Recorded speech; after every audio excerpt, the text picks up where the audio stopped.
Hi, my name is Sandra Stoika and I'm from Exposure's project I'm Inspired, and today we are in Edgware because we are going to meet with Richard Ferrer, who is the Editorial Director at Jewish News, also Britain's biggest Jewish online newspaper. And I'm interested to find out how young people can break into journalism. I'm the Editorial Director and Publisher of the Jewish News. I am responsible for getting a weekly newspaper out to the Jewish community every Thursday. We print 23,000 copies. It's free, very much like the Metro and the Standard, very sociable product. So it's read by 2-3 people per issue. So we get to be seen by about 75,000 people a week in print. We also run the Jewish News website, which currently has around 400,000 unique users each month. I mean, journalism is not the most glamorous, well-paid role these days. You also have to be very multi-talented. You can't just specialise in sports or politics or feature writing or opinion writing. You really have to be a jack of all trades now to be as employable as possible. I kept a diary when I was young, and I wrote a column for my local newspaper, the Wembley Observer, and I edited the school magazine, and I just always wanted to document and write. It was the only thing I was interested in, and I was bloody minded in my determination to make sure that I kept knocking on doors and got to where I wanted to go. I went to Surrey and did 3 years at university, and it didn't help my journalism career one iota. For me, the most important things are: can you write? Are you obsessed with facts and accuracy? Do you have good contacts?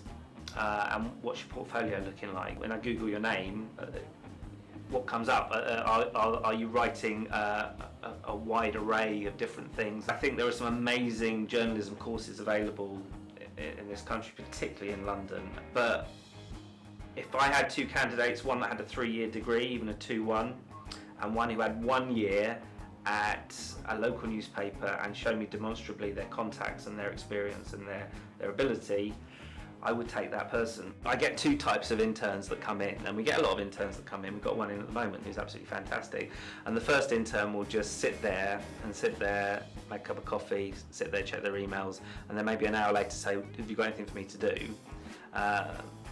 And the other one will come in and say, when you've got 5 minutes, Richard, can I have a word? And then we'll sit down and they'll go through a whole list of pre-prepared ideas. People with their finger on the pulse. If a big news story strikes and you know exactly the right person in government or council or in any department or area of British or wherever society to call, to get the next line, to move the story on, to generate more copy, to retop a story that's already there. If you are that active that you can produce that, then you're invaluable to a news organisation. The news editor here started as an intern. Then he moved up to staff writer, then he moved up to a news writer, and now he's the news editor and sets the whole agenda. My advice to young people wanting to get into journalism is one word: write.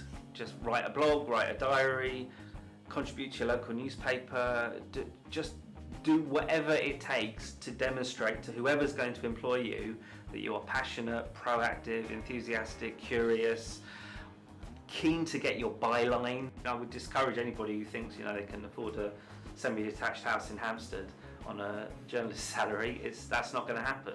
Entry-level salaries are mid to high teens. A deputy editor, is probably going to earn twice that much, and an editor a little bit more, and that's at a local level. But what you can't get elsewhere is, as I said, it's the feeling you're involved in the news.